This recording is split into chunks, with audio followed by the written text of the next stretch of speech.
A paz do Senhor Jesus para todos. Estamos de volta com a graça de Deus para mais uma lição da Escola Bíblica Dominical da editora Betel.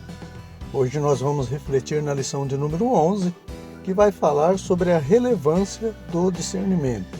Para os irmãos terem uma ideia da importância do discernimento, o apóstolo Paulo diz que muitos participam indignamente da ceia do Senhor e para sua própria condenação, justamente por não discernir o corpo do Senhor, por não ter discernimento da importância da ceia. Ele disse isso para a igreja de Corinto, que apesar dessa igreja ter todos os dons do Espírito Santo, o do discernimento havia sido enterrado por eles, por isso a indignação de Paulo.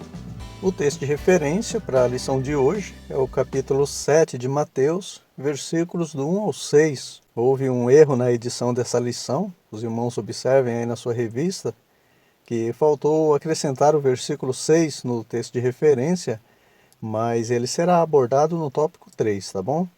Diz assim então, Mateus 7, do 1 ao 6. Não julgueis para que não sejais julgados, porque com o juízo com que julgardes, sereis julgados, e com a medida com que tiverdes medido, vos hão de medir a vós. E por que reparas tu no argueiro que está no olho do teu irmão, e não vês a trave que está no teu olho? Ou como dirás a teu irmão, deixa-me tirar o argueiro do teu olho, estando uma trave no teu? Hipócrita, tira primeiro a trave do teu olho, e então cuidarás em tirar o argueiro do olho do teu irmão. Agora o versículo 6. Não deis aos cães as coisas santas, nem deiteis aos porcos as vossas pérolas, para que não as pisem e voltando-se vos despedacem. Jesus, nesse texto, não está repudiando a questão do julgamento em si, mas o julgamento hipócrita. Antes de querer julgar alguém, eu preciso fazer um autoexame para certificar se eu não estou cometendo o mesmo pecado que o irmão. Isso é hipocrisia e Jesus repudiou essa atitude nos escribas e fariseus. Jesus disse, ai de vós, escribas e fariseus hipócritas. Então o problema está na hipocrisia do julgamento. Com base nesse texto, nós vamos aprender primeiro para depois ensinar como discernir entre o certo e o errado. Nós vamos ver também que a hipocrisia é cega e injusta e ainda será destacado com base nesse texto a santidade e a riqueza do Evangelho. Esses, então, são os objetivos a serem alcançados nessa lição. O tópico 1 inicia falando sobre a necessidade do discernimento entre o que é certo e errado, e que precisamos entender que aquilo que é errado alguém praticar, é errado que eu pratique também. Eu não devo, por exemplo, querer julgar e condenar alguém que pecou usando a Bíblia, usando a lei como argumento, e depois lá na frente, quando eu cometo esse mesmo pecado que eu condenei no irmão, eu busco brechas na lei, em contextos bíblicos, para tentar me justificar. Primeiro porque não há brechas na lei de Deus. Já vimos que Jesus tapou todas as brechas da lei. E segundo porque os religiosos hipócritas eram quem faziam isso. Eles usavam a lei para condenar alguém que fazia um bem no sábado, mas quando o jumento deles caía num poço num dia de sábado, eles rapidinho iam tirá-lo. Isso é hipocrisia com o agravante do egoísmo. Irmãos, um jumento não tinha nenhum valor de mercado naquela época, e eles valorizavam mais o jumento deles do que uma vida humana criada à imagem e semelhança de Deus. Por isso eu devo examinar primeiro quais são as reais motivações do meu coração ao corrigir alguém e verificar se a minha conduta não é a mesma ou pior ainda. Sem haver esse autoexame, esse tópico vai nos orientar a não julgarmos ninguém, porque na mesma medida com que julgarmos, seremos julgados, e que devemos ter um autocontrole se houver o julgamento. Irmãos, é bom a gente lembrar que o julgamento que fizermos deve ser das atitudes e não das pessoas. Não foi isso que Paulo disse? Devemos julgar as profecias, se vêm de Deus, e não os profetas. E esse princípio se aplica em todos os julgamentos que fizermos.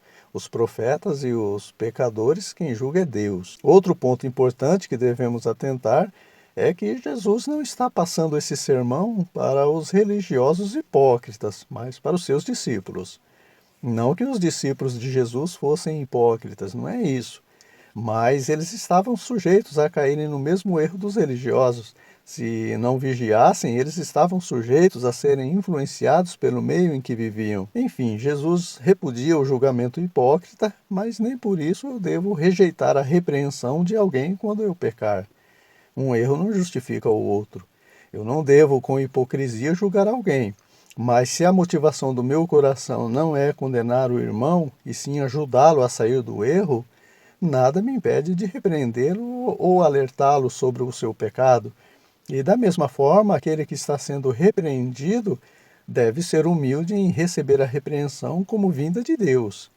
Jó disse: Bem-aventurado o varão a quem Deus corrige, não rejeites, pois, a repreensão do Todo-Poderoso.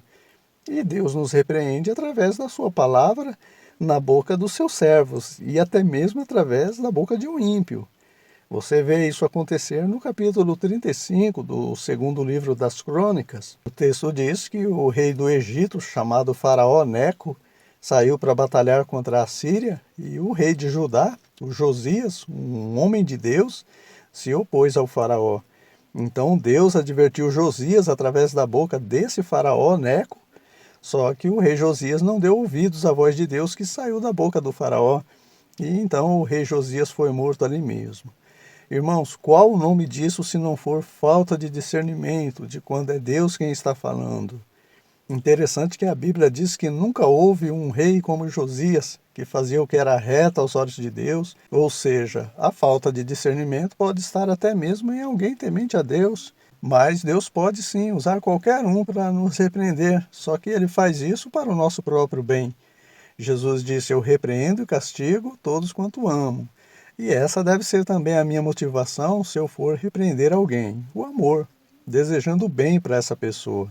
Porque quem julga as pessoas somente com o propósito de criticar, de censurar, se achando melhor que o outro, esse também será julgado por Deus. Na medida com que julgardes, Deus o julgará também. Não é porque Jesus disse que o reino de Deus está em nós que devemos sair por aí julgando as pessoas como se fôssemos um rei.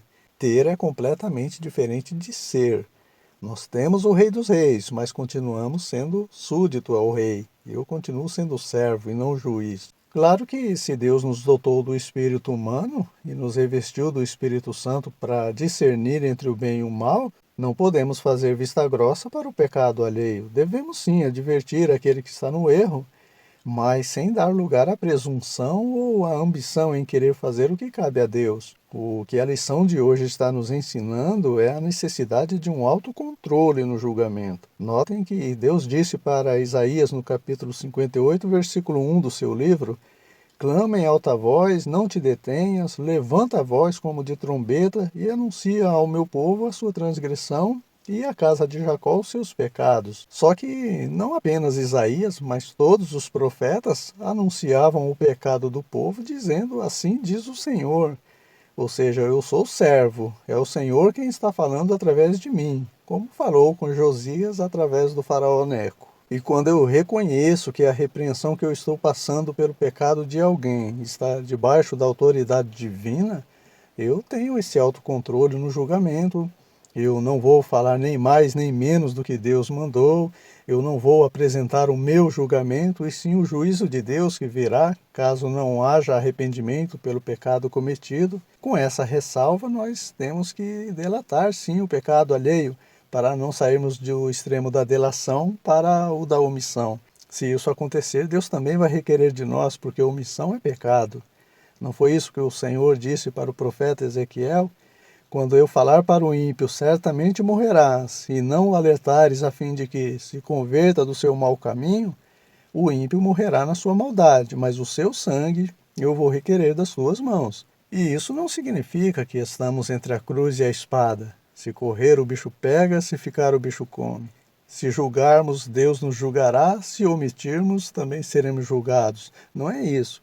O julgamento sincero deve haver, mas com o propósito de que o transgressor se converta do seu mau caminho e viva. Porque, infelizmente, irmãos, o ser humano tem essa tendência de querer descobrir e divulgar o pecado dos outros só para ver o circo pegar fogo. Herdamos essa natureza no Éden, os olhos maus e a língua cheia de peçonha mortal, como diz Tiago na sua carta. Só que se os nossos olhos forem bons, todo o nosso corpo terá luz. E do que há em abundância no coração, disso fala a boca. Então tem jeito para o mal olhado e para a maledicência também. Basta não colocarmos coisas más diante dos nossos olhos, olharmos com misericórdia para aquele que caiu no pecado e enchermos o nosso coração com a palavra de Deus. Assim, ao invés de acabar de matar o infrator, nós vamos levar uma palavra de ânimo, uma palavra de vida, porque a palavra de Deus é palavra de vida eterna. Vamos agora para o tópico 2, que vai nos ajudar a discernir a natureza das coisas, ou o que se passa no coração daquele que pecou. Irmãos, nem sempre o que vimos de errado nas pessoas representa o caráter dessa pessoa. As aparências enganam. Às vezes a pessoa pecou, mas é uma fraqueza que ela tem e que está fazendo ela sofrer com esse espinho na carne. Mas como só vemos o exterior, julgamos e aplicamos a sentença. Só que com Deus é diferente. O justo juiz não olha para a aparência exterior, mas para o interior do coração. E será de acordo com o que está no coração de cada um que ele irá julgar. Por isso que naquele dia haverá muitas surpresas. Pessoas que expulsavam demônios e operavam maravilhas no nome de Jesus, sendo lançados nas trevas exteriores, e um outro que foi crucificado por roubo ao lado de Jesus e estar no paraíso com ele. É sobre isso que esse tópico 2 vai falar, o que significa o argueiro e a trave no olho, no sentido espiritual. Ele vai também nos mostrar como vencer a hipocrisia e nos alertar quanto ao perigo de não ter o discernimento. Já vimos através do rei Josias o quanto isso é perigoso, mas vamos ver mais um pouco nesse tópico. Começando pela trave e o argueiro, irmãos, essa trave descrita por Jesus, quando ele diz, tira primeiro a trave que está no teu olho, não diz respeito a um tronco de madeira no olho, como dá para imaginar, mas Jesus estaria se referindo a um pedaço de madeira comprido, que geralmente era utilizado nas estruturas dos prédios daquela época, e quem estivesse atrás dessa trave estava impedido de ver ou definir precisamente a realidade do que estava adiante. Já o argueiro é um cisco, e quando alguém está com um cisco no olho, ele também não pode ver perfeitamente porque o cisco incomoda, atrapalha a visão. Então Jesus está dizendo que tanto a trave quanto o cisco impedem alguém de ver perfeitamente, por isso ambos precisam ser tirados. Porque na vida espiritual a trave seria um pecado de grande dimensão e o cisco de pequena dimensão, e ambos conduzem para o lago de fogo, seja um homicídio ou uma timidez. Por isso Jesus não está afirmando que o irmão que tem um cisco no olho deva permanecer com o cisco, mas que antes de atentar para o pequeno defeito de um irmão, eu devo observar primeiro o grande defeito que há em mim, só que ambos precisam ser tirados. E a hipocrisia é um deles, e por isso ela é um mal que deve ser vencido. E quando eu reconheço que o meu próprio pecado é maior que o pecado alheio, quando eu não cobro que os outros sejam justos se eu sou injusto e não quero mudar, quando eu abandono a falsa espiritualidade e ajo com sinceridade, eu estou dando um chega pra lá na hipocrisia. E o que é mais maravilhoso nisso tudo é que até chegar nessa lição, talvez eu tenha sido hipócrita, mas após ela eu posso ser transformado em alguém sincero. Deus não precisa de um tempo para que eu mostre através das minhas atitudes que eu quero a partir de hoje ser sincero. Ele conhece o meu coração e o propósito de Deus nessa lição é justamente esse, que haja uma transformação em nós, da água para o vinho, da hipocrisia para a sinceridade. Basta a gente fazer tudo o que Jesus disser nessa lição. Não foi isso que Maria disse para que houvesse a transformação da água em vinho? Fazei tudo o que ele vos disser. Agora nós vamos inverter os valores. Quando eu não sou hipócrita, mas alguém está usando de hipocrisia comigo, aí o perigo é grande também. E nessa época de eleição, o cristão ele precisa mais do que nunca de discernimento para não ser enganado pelos hipócritas que lançam suas hipocrisias nas campanhas, nos debates, nas falsas promessas. Irmãos, se o salmista disse, feliz é a nação cujo Deus é o Senhor, o que será da nação cujo Deus não é o Senhor? Então a gente precisa ter discernimento, porque o hipócrita se torna um perigo justamente porque não o conhecemos. E quando sua hipocrisia é revelada, o estrago já foi feito. Ou melhor, nesse contexto, ele terá 4 anos para fazer o estrago. Pior ainda é quando os inimigos do Evangelho não são hipócritas, porque eles confessam publicamente e abertamente que são contra o Evangelho e a favor do aborto, da legalização das drogas, da prática do homossexualismo e, consequentemente, da extinção da família tradicional. E muitos apoiam eles, inclusive cristãos. Irmãos, quando estamos dando um voto de confiança para essas pessoas, estamos diretamente apoiando suas atitudes. E isso é grave, porque Paulo, escrevendo aos Romanos, no capítulo 1, versículo 32, ele disse que não somente os que fazem tais coisas, mas também os que consentem são dignos de morte e sofrerão o mesmo juízo. Chegamos no tópico 3, que vai falar sobre o discernimento entre o digno e o indigno. Jesus faz uso de figuras de linguagem como os cães, os porcos e as pérolas, para ensinar aos seus discípulos que as coisas santas não devem ser dadas para aqueles que não as querem ou que não são capazes de apreciarem os valores espirituais. E aqui Jesus não mudou de assunto, mas ele continua falando de discernimento e julgamento. Acontece que ele fez uso dos 5 primeiros versículos para condenar o julgamento hipócrita, e nesse versículo 6 ele fala da necessidade do discernimento para aplicar o julgamento justo para aqueles que rejeitam a palavra de Deus. Então foram apresentados 2 julgamentos no texto de referência que lemos no início.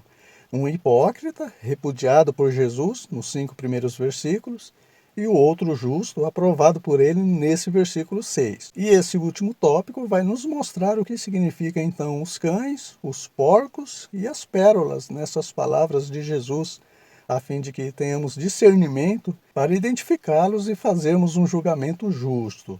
Começando pelos cães, o que Jesus quis dizer com a expressão "não deis aos cães as coisas santas"? Irmãos, primeiro é importante a gente entender que os cães do Oriente, na época de Jesus, não eram como os cães que conhecemos hoje, pequenininhos, bonitinhos, poodle, lulu, chihuahua.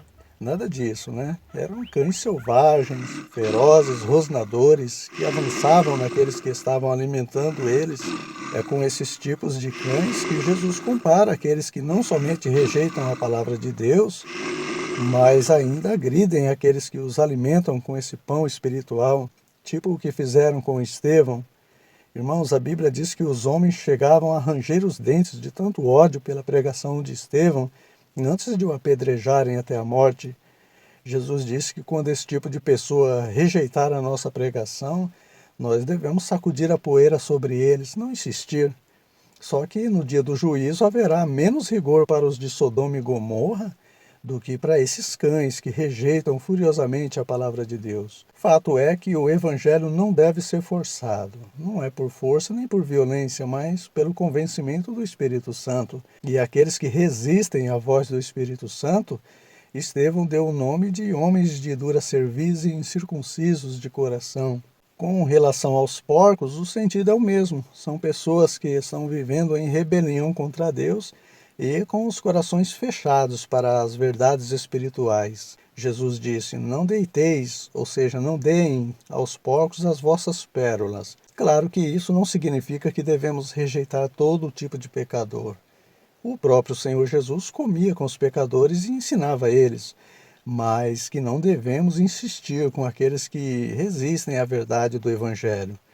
Os porcos pisam nas pérolas que são jogadas para eles e ainda despedaçam os porqueiros, porque eles achavam que as pérolas fossem comida.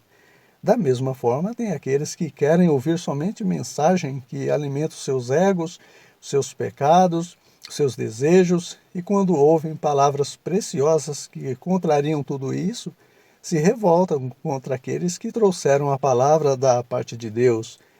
E nesse contexto se encaixam também os hereges, aqueles que conhecem a palavra de Deus, mas distorcem.